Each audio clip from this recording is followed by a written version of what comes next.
Hey guys, I'm Brendan, I'm Sam. and we're here to teach you how to make a game with Corona. And this is this awesome program that lets you make video games for mobile phones. And so here's kind of what we're going to be showing you today. You see we have a space background, a ship, and then of course some enemy bombs flying down that we are going to try to blow up. So let's get to it. So once you install Corona, you're going to basically create a new folder on your desktop or wherever that's going to contain both your code and your image assets. So you see right here, we've already got all of our images that we're going to use for the game, as well as 2 code files. The first one I'm going to talk about is this config.lua, which is right here. And this is basically just a settings file that defines the dimensions that the code is going to work within. Not necessarily the dimensions of the phone. And then we also have main.lua. And so main is kind of the mother load for your code. That is where it's at. That is where everything is stored. Main is the go-to folder. When you open your Corona project to play the game, main is where it starts. So all your code is going to be in there. All right, and so the first bit of code we're going to throw in there is actually going to display the starry background that you saw earlier. And we're going to do that by first creating a local variable called background. And so a variable is like a box. It's where you store stuff. It can be a number, it can be a word, it can be pretty much anything. But the important part is that you have space and you store it there, and it has a name. And so what we're going to store into background is a display object called an image rectangle. And we do that by calling display.new image rect. And this is a function, and it takes a few arguments. The first one is the source of the image file. And so in our case, that's going to be stars.png. And keep in mind that all of the images that you're going to be working with in Corona are going to be PNG. And that works out well because it supports transparency and scales well.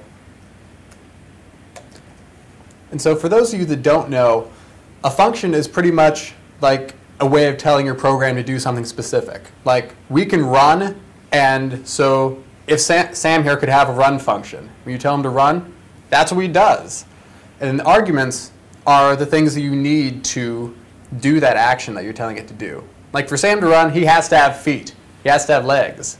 He doesn't have legs, he can't really run. So with our Corona function, you have to pass the arguments to the function, then it can do what you need it to do. All right. And the other 2 arguments this one needs are its width and height. And so in this case, we're going to use the width and height that we defined in the config file, and that will make the stars fill our entire screen. So that's going to be 320 by 480. Now, if we just run this right now, what you're going to see is the stars up in the corner not really looking right. And the reason for that is the reference point for the image is dead in the center, and it gets centered up on the top corner. So we want to fix that with a function called background set reference point.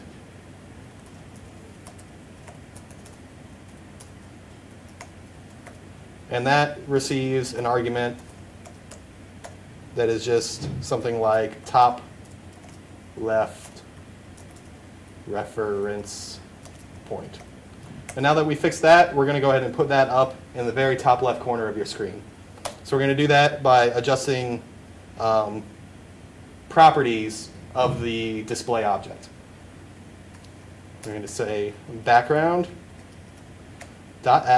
which just means the x position of the background object. It's going to be equal to 0. And background.y is equal to 0.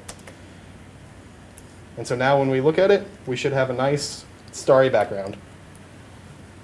And then we're going to use the exact same principles to bring in our ship object. We're first going to create a variable, and then put a display object into it and position it on the screen. So let's go ahead and do that real quick.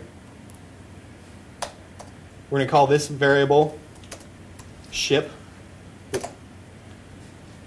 And just like the background, display new image rectangle.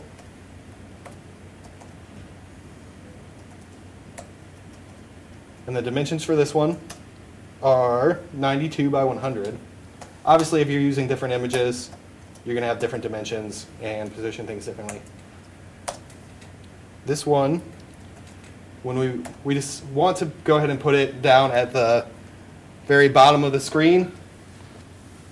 So we are going to use a new concept called display content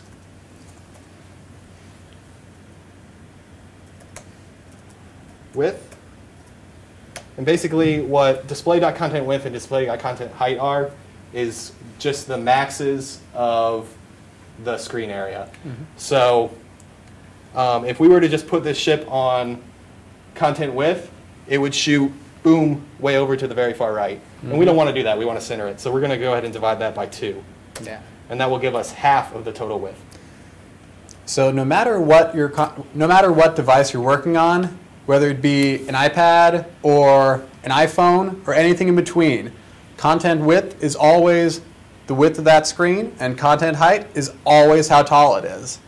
So by using these, it allows us to not only make our game just for the iPhone, but also for the iPad, the Android, and anything else we'd want to, because we're taking into account what it's for. So we're going to do the exact same thing for the Y value. Ship.y is equal to display.content height. And this time, we don't want it to be all the way down on the very border. We want it to come up a little bit. And since the coordinate system in Corona goes from 0 at the very top down to whatever your content height is, we're going to subtract from content height in order to raise it up a little bit. So I'm going to go ahead and just subtract 50. And if we run that, we should go ahead and see our ship pop up. Boom. All right. And then the next feature of our game is obviously the enemies, the bombs. Mm-hmm. And so we want to be able to have multiple bombs on the screen. And so we're going to use something called an array. So before you learned about variables, just the box you can place stuff in. Now, arrays are like if you have a bunch of those boxes stacked together. So like you have one here, then one on top of it, and one at the side of it. And it's pretty much a way of organizing lots of these similar variable boxes and keeping track of them all. So like you can have an array of 3 boxes wide and 2 boxes tall. Then you have 6 total boxes. That's how arrays work. So our array is going to be called bombs, obviously. And we're going to initially it. We're going to go ahead and create a blank one, like so. And then we want to go ahead and basically make an image, just like we made the images for the stars and the ships. But this time, we're going to store it into each slot of those arrays. So what we're going to do in order to accomplish that is called a for loop.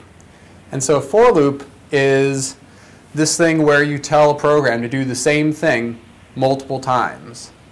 Like if you're trying to eat a bowl of cereal, you don't just take all the cereal in one scoop and you're like, ah! But instead you're 1 bite, 2 bites, and it's the same sort of thing multiple times. Pretty much a for loop tells the computer, do this thing this many times. And then it's like, okay, awesome, I got it. So in Lua, that's going to look like for, and then we want to iterate, let's say 3 times if we want 3 bombs on the screen any given time. You create this I, which is basically just the counter. As you loop, I is going to increment, 1, 2, 3. So I from 1 to 3, do, and then we're going to do end. And basically what you're telling Corona is everything between do and end, we want to do 3 times. So what do we want to do? We want to create the image. So we're going to go ahead and call, just like we did before, display new image rect. But this time, we're going to put it into the array slot. So the way you do that is by calling bombs. If you recall, that's our array. And then these square brackets with the I in there. And so each time we go through the loop, you're going to be pointing at a different slot in the array because the I will be changing.